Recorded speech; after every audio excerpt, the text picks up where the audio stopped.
This video provides general information about third molar or wisdom tooth extraction surgery, including some of the risks, benefits, and alternatives to surgery. We are providing this information to assist in your decision whether or not to proceed with this surgery. Please note that not all of this information applies to every patient. For specific information about your diagnosis, treatment options, surgery, and recovery, be sure to ask your oral and maxillofacial surgeon. This video will cover why wisdom teeth are extracted, how to prepare for your surgery, risks associated with wisdom tooth extraction, pain management options, and what to expect following surgery, including at-home care.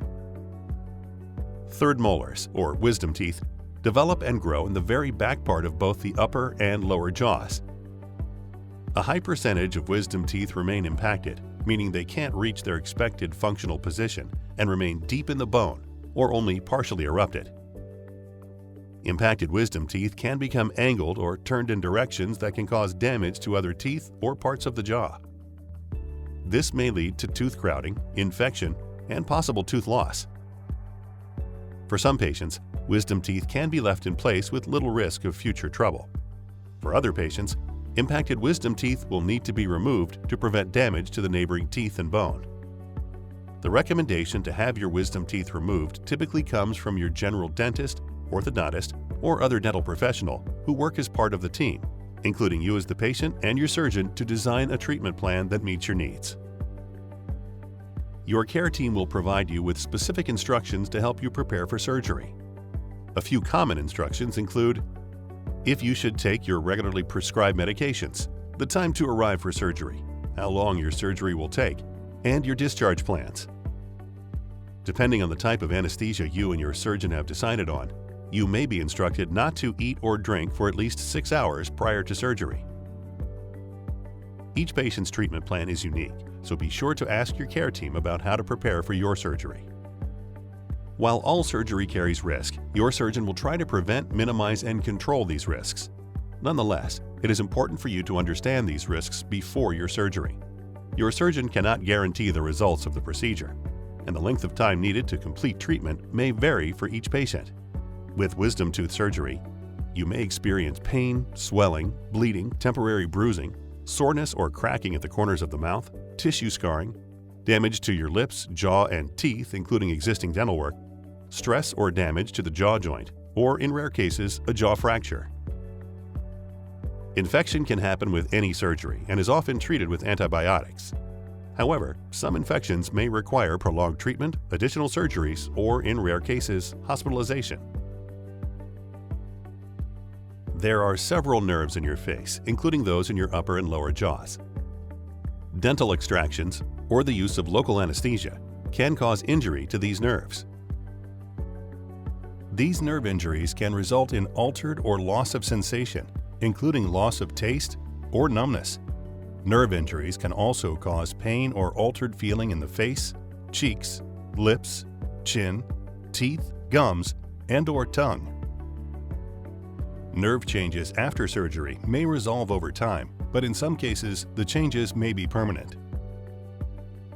Additional risks with third molar extraction include sharp edges or bone splinters where the tooth was removed, an opening from the mouth into the sinus cavities, or tooth roots left in place. Some of these complications may require additional surgery. Some patients may develop a dry socket about 4 days after surgery. A dry socket occurs when the blood clot at the extraction site, or socket, dissolves early or does not adequately form, resulting in uncontrolled or persistent pain deep in the jaw. Your surgeon can treat a dry socket to relieve pain, but the extraction site may be slower to heal, and additional post-operative visits may be required. Your surgeon will discuss with you the available options to control your pain and anxiety during and after surgery. During surgery, local anesthesia is used to numb the surgical site. The numbness from local anesthesia can last for a few hours after surgery and allows most patients the time needed to get home and start taking their pain medication before the numbness wears off. In addition to local anesthesia, you may be a candidate for other anesthesia options. IV sedation or general anesthesia may cause some patients to experience disorientation, drowsiness, nausea, vomiting, or allergic reactions. As with any anesthetic, whether performed in a hospital or an outpatient setting, these risks can be serious and in rare cases may even be fatal. After surgery, many patients effectively control their pain with over-the-counter pain relievers, such as acetaminophen, also known as Tylenol, or ibuprofen, also known as Advil and Motrin.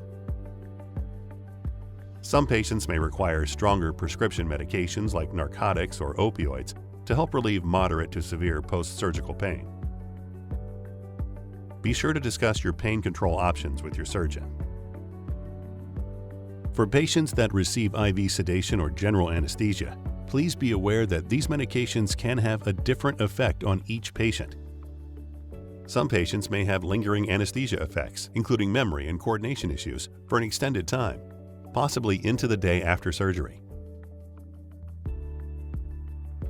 Because your doctor cannot predict how you will react to IV sedation or general anesthesia, an escort must accompany you to the office, remain in the office during surgery, drive you home, and stay with you after surgery until the effects of anesthesia are no longer present.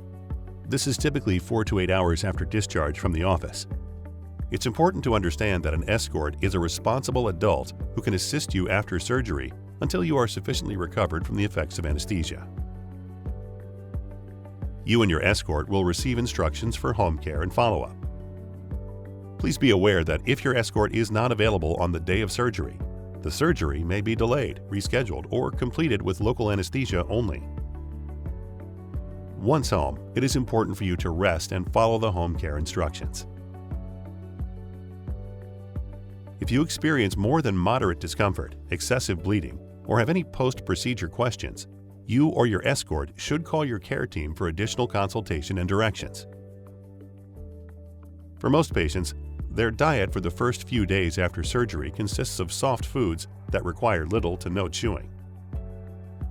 You may receive more specific diet instructions from your surgeon depending upon your specific surgery. This video provided a general understanding about wisdom tooth extraction to assist in your decision whether or not to proceed with treatment. Each patient and their treatment plan are unique. Please consult your oral surgeon if you would like further explanation about any information in this video, or if you have questions about your specific treatment plan or topics that may not have been included in this video.